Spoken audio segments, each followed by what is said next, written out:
నమస్తే, welcome to our channel. నేను మీ పద్మావతి. ఈ రోజు మనతో పాటు ప్రముఖ ఆధ్యాత్మికవేత్త మరియు ఆస్ట్రాలజర్ బ్రహ్మశ్రీ సుభాష్ శర్మ గారు ఉన్నారు.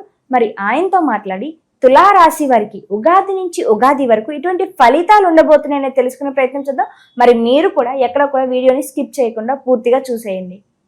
నమస్కారం గురుగారు. గురుగారు, ఉగాది నుంచి మనకి నూతన సంవత్సరం అనేది మొదలవుతుంది, శ్రీ విశ్వావసునామ సంవత్సరం. అయితే ఈ తులారాశి వారికి ఎటువంటి ఫలితాలను తెచ్చిపెట్టబోతుంది? మరి ముఖ్యంగా చూసుకుంటే ఒకవేళ మంచి ఫలితాలను మనం ఎలా గుర్తించాలంటారు? లేకుంటే ఏదైనా కష్టకరమైన ఫలితాలు ఏమైనా కనిపిస్తే వాటి నుంచి ఎలా బయటపడాలంటారు? తప్పకుండా తెలియజేస్తాను. ముందుగా ప్రేక్షకులందరికీ శ్రీమాత్రే నమః, శ్రీ గురుభ్యో నమః. చూస్తున్న ప్రేక్షకులందరికీ కూడా విశ్వవసు నూతన సంవత్సర ఉగాది శుభాకాంక్షలు తెలియజేసుకుంటూ, చూసే ప్రేక్షకులందరికీ కూడా శుభం లాభం కలగాలని కోరుకుంటూ ఇక రాశిలోకి వెళ్ళిపోదాం.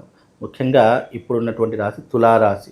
తులారాశి వారికి ఈ సంవత్సరం గోచార ఫలితాలు ఎలా ఉన్నాయి అంటే కనుక, తులారాశి వారికి 11 ఆదాయము, అలాగే 5 ఖర్చు అంటే వ్యయము, అలాగే రాజపూజ్యము 2, అవమానం కూడా 2. అంటే ఇక్కడ తులారాశి వారికి ఆదాయం 11 అంటే సంపాదన బాగానే ఉంటుంది, ఖర్చు 5% ఉంటుంది. అంటే 6% దాచుకునేటటువంటి ప్రయత్నం చేస్తారు.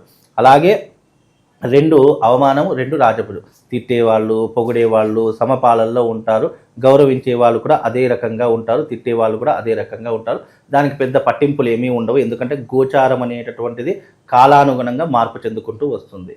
ఇక రాశిపరంగా చూసుకుంటే తులారాశి వారికి 9వ స్థానంలో, 9వ స్థానంలో గురు సంచారము, అలాగే 6వ స్థానంలో శని సంచారము, అందులోనూ మళ్ళీ 6వ స్థానంలో శని సంచారము, 6వ స్థానంలో రాహు సంచారము, అలాగే 12వ స్థానంలో కేతు సంచారం అనేటటువంటిది వీళ్ళ యొక్క గ్రహచారము గోచారం అనేటటువంటి ఫలితాలు నడుస్తున్నాయి.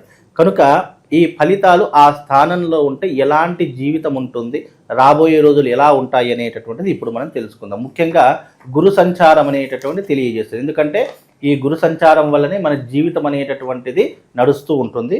ముఖ్యంగా తులారాశి వారికి 9వ స్థానంలో గురు సంచారం. మరి 9వ స్థానంలో గురు సంచారం అనేటటువంటిది ఏ రకంగా ఉంటుంది అంటే కనుక, ముఖ్యంగా 9వ స్థానంలో సంచారము భాగ్యస్థానము అని అంటాము. అంటే స్థిరాస్తులు మనకు రావడం కానివ్వండి, ఆస్తులు కొనుగోలు చేయడం కానివ్వండి, ఆస్తులను పెంచుకునేటటువంటి అవకాశాలు ఎక్కువగా ఉంటూ ఉంటాయి. అలాగే స్థిరాస్తుల లాభం వస్తుంది, తాత ముత్తాతల ఆస్తులు కలిసి రావడం కానివ్వండి, గతంలో మీరు ఏదైనా కోర్టు కేసుల్లో ఆస్తి తగాదాలున్నా అవన్నీ కూడా ఇప్పుడు మీకు వచ్చేటటువంటి అవకాశము ఈ విశ్వవసు నామ సంవత్సరంలో మీకు ఏర్పడబోతుంది. అలాగే వీళ్ళకు ముఖ్యంగా లాభాలు ఎక్కువగా ఉంటూ ఉంటాయి. చేసే వృత్తిలో కానివ్వండి, వ్యాపారంలో కానివ్వండి, ఫైనాన్స్ రంగంలో కానివ్వండి, స్టాక్ మార్కెట్లో కానివ్వండి, గోల్డ్ బిజినెస్లో కానీ వీళ్ళు ఏ రంగంలో ఉంటే ఆ రంగంలో లాభాలు ఎక్కువగా పుంజుకునేటటువంటి అవకాశము ఈ విశ్వవసు నామ సంవత్సరంలో ఏర్పడబోతుంది. అలాగే వీళ్ళకు ముఖ్యంగా 9వ స్థానంలో ఈ యొక్క గురు సంచారం వల్ల వీళ్ళకి ఎక్కువగా ఏంటంటే లాటరీలలో కానివ్వండి, లేదు అని అంటే జూదంలో కానివ్వండి, లేదు అని అంటే ఇతరితర ఇవి వేరే విషయాలు ఏవైతే ఉన్నాయో అందులో లాభం చేకూరేటటువంటి అవకాశం కూడా వీళ్ళకి ఏర్పడుతుంది. ఎందుకంటే జాతకంలో గురువు గనక 9వ స్థానం భాగ్యంలో ఉంటే, భాగ్యం అంటే ఏంటి? అదృష్ట యోగము. మట్టి ముట్టుకున్నా బంగారం అవుతుంది అని అనుకుంటాను చూసారా, అందులో అదృష్ట యోగం భాగ్యస్థానంలో గురు సంచారం చేస్తున్నాడు. లాటరీలో కానివ్వండి, జూదంలో కానివ్వండి, బెట్టింగ్స్లో కానివ్వండి, లేదు అంటే కనుక ఇంకా ఇతర రంగాల్లో కానివ్వండి, వీళ్ళకు లాభం అనేటటువంటిది చేకూరేటటువంటి అవకాశం ఉంటూ ఉంటుంది. అలాగే వీళ్ళకి ఏంటి అంటే గుర్రపు పందాలలో కానివ్వండి, హార్స్ రేసింగ్లో కానివ్వండి, లేదు అని అంటే గనక వీళ్ళకు వృత్తిరీత్యా కానివ్వండి చక్కగా రాణించగలుగుతారు. అంటే చాలామందికి ఏంటి అంటే గనక కొన్ని రంగాల వారికి కొన్నే కలిసి వస్తాయి, అదృష్ట యోగాలు అని అంటాము. ఆ అదృష్ట యోగాల్లో వీళ్ళకు 9వ స్థానంలో భాగ్యంలో ఉన్నాడు కాబట్టి వీళ్ళకు కొంతవరకు డబ్బులు అనేటటువంటి అనూహ్యంగా వస్తూ ఉంటాయి.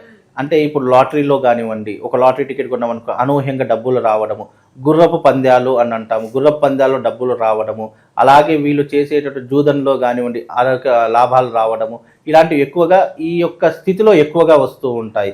అంటే అదృష్ట యోగము అని అంటాము. చాలామంది జూదం ఆడితే పోతుంది పోతుంది పోతుంది అని అంటారు, కానీ భాగ్యంలో గనక గురు సంచారం చేశాడనుకోండి ఏమవుతుంది, వీళ్ళకు అలాంటి రంగాల్లో ఎక్కువగా డబ్బులు సంపాదించేటటువంటి యోగం పెరుగుతుంది. అందులో ఈ యొక్క ముఖ్యంగా తులారాశి వారు అని చెప్పుకోవచ్చు.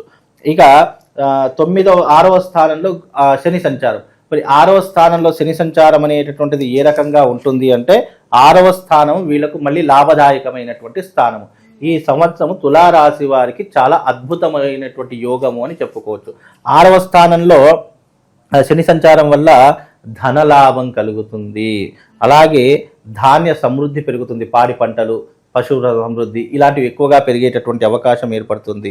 అలాగే ఈ సంవత్సరము గృహయోగం అనేటటువంటిది వీళ్ళ జాతకంలో తప్పకుండా కలుగుతుంది.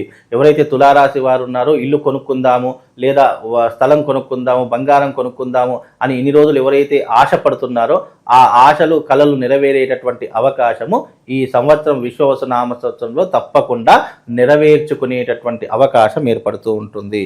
అలాగే వీళ్ళకి ఏంటి అంటే బంధుజనులతో సఖ్యత ఏర్పడుతుంది. ఇన్ని రోజులు వీళ్ళకి ఈ క్రోధినామ సంవత్సరంలో ఎవరైతే ఇబ్బందులు పడ్డారో తులారాశి వారు ఈ విశ్వవసునామ సంవత్సరంలో అంత సుఖపడతారు. బంధుమిత్రులతో సంతోషం ఏర్పడుతుంది. దూరం చేసుకున్నటువంటి బంధువులు కూడా దగ్గర అయ్యేటటువంటి అవకాశం ఏర్పడుతుంది. అందులోనూ వీళ్ళకు కార్య సాఫల్యం ఏర్పడుతుంది. అనుకున్నటువంటి పనులన్నీ కూడా సకాలంలో పూర్తి చేసుకోగలుగుతారు. వీలైనంత వరకు శత్రువుల యొక్క నాశనం జరుగుతుంది. ఎవరైతే ఈ యొక్క తులారాశి వారిని శత్రువులుగా అనుకున్నారో, ఎవరైతే శత్రుత్వము విరోధం పెంచుకున్నారో అలాంటి వారందరూ కూడా దూరం అయ్యేటటువంటి అవకాశము ఈ యొక్క విశ్వవసునామ సంవత్సరంలో వీళ్ళకు తప్పకుండా ఏర్పడుతుంది. కనుక గురువు శని వీళ్ళకు లాభదాయకంగా ఉన్నారు కాబట్టి భాగ్యంలో గురువు, షష్టమంలో కేంద్రంలో శని సంచారం వల్ల వీళ్ళకు అద్భుతమైనటువంటి యోగం కలుగుతుంది. అందులోనూ రాహు కూడా 6వ స్థానంలో ఉన్నాడు, కేతు 12వ స్థానంలో వ్యయస్థానంలో ఉన్నాడు కాబట్టి వీళ్ళకు గౌరవ మర్యాదలు పెరుగుతాయి. ఊహించినటువంటి ధనలాభం కలుగుతుంది. విదేశీ ప్రయాణాలు చేస్తూ ఉంటారు. వివాహం కానటువంటి వారికి ఈ సంవత్సరం తప్పకుండా వివాహం జరిగేటటువంటి అవకాశం ఉంటుంది. ఇన్ని రోజులు ఆరోగ్య విషయంలో కానివ్వండి, లేదంటే వ్యాధి విషయంలో కానీ ఎవరైనా బాధపడుతున్నారంటే వాళ్లకు ఈ సంవత్సరం చక్కనైనటువంటి ఉపశమనం కలుగుతుంది.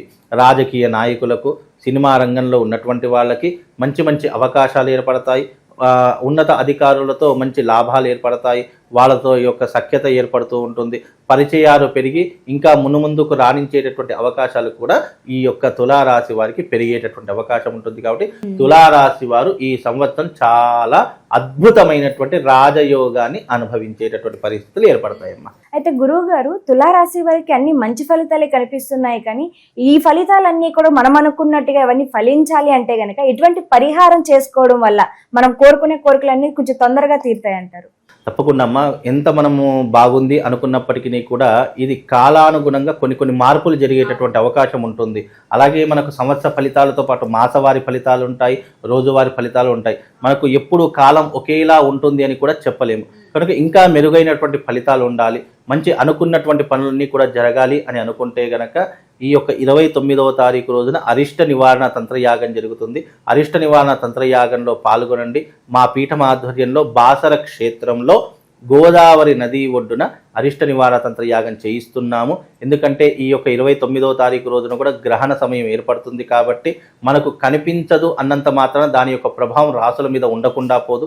కనుక ఆ ప్రభావం తగ్గుముఖం పట్టాలనుకున్నా, మనం అనుకున్నటువంటి కార్యాచరణ జరగాలనుకున్నా ఈ యొక్క 29వ తారీఖు రోజున జరిగేటటువంటి అరిష్ట నివారణ తంత్రానికి తులారాశి వారు అందరూ రండి. తప్పకుండా ఆ బాసర క్షేత్రంలో స్వయంగా వెలిసినటువంటి శక్తిపీఠము బాసర జ్ఞాన సరస్వతీ దేవి పీఠము, అక్కడ అమ్మవారి యొక్క సాన్నిధ్యంలో అమ్మవారి యొక్క గంగా తీరం నందు ఈ అరిష్ట నివారణ తంత్రం చేయిస్తాము.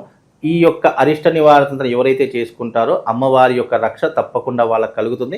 ఇంకా మెరుగైనటువంటి ఫలితాలు వాళ్ళ జీవితంలో జరిగేటటువంటి అవకాశాలు ఏర్పడతాయమ్మా. ఇక ప్రతి ఒక్క రాశి వాళ్ళు, ఈ రాశి వాళ్ళు ఎవరైతే ఉన్నారో తప్పకుండా ఈ సంవత్సరము షష్టగ్రహ కూటమి ప్రతి ఒక్క రాశుల మీద ప్రభావం చూపించేటటువంటి అవకాశం ఏర్పడుతుంది. కనుక ఈ సంవత్సరము గోదావరి క్షేత్రమునందు బాసర జ్ఞాన సరస్వతి దేవస్థానమునందు గంగా తీరమునందు అరిష్ట నివారణ తంత్రయాగం చేయిస్తున్నాము.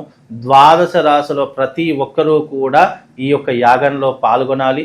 రాబోయేటటువంటి షష్టగ్రహ కూటమి కొన్ని గ్రహాలకు, అలాగే గ్రహాలలో జరిగేటటువంటి వింతలకు, అలాగే మార్పులకు, ప్లానెటరీ పొజిషన్లో జరిగేటటువంటి కొన్ని గ్రహ సంచారం యొక్క మార్పు ప్రతి ఒక్క రాశి దాని మీద ప్రభావం చూయించేటటువంటి అవకాశం ఏర్పడుతుంది. కనుక ప్రతి ఒక్కరికి కూడా ఈ సంవత్సరం విశ్వవసునామ సంవత్సరము ఆనందంగా ఉండాలనుకున్నా, అలాగే చేసే వృత్తి వ్యాపారాదుల్లో లాభం చేకూరాలనుకున్నా ఈ సంవత్సరం జరిగేటటువంటి ఈ యొక్క అరిష్ట నివారణ తంత్ర యాగంలో పాల్గొనండి. ఈ యాగము తేదీ 29వ తారీఖు రోజున ఉదయం 10 గంటలకు బాసర క్షేత్రం నందు, గోదావరి క్షేత్రం నందు ఈ యాగము సామూహికంగా నిర్వహిస్తున్నాము. అందరూ రండి, ఈ యాగంలో పాల్గొని ఈ విశ్వవసునామ సంవత్సరంలో ఆనందంగా సుఖంగా ఉండేలా మీ జీవితాన్ని మలుచుకోండి. శ్రీమాత్రే నమః. శ్రీ గురుభ్యో నమః.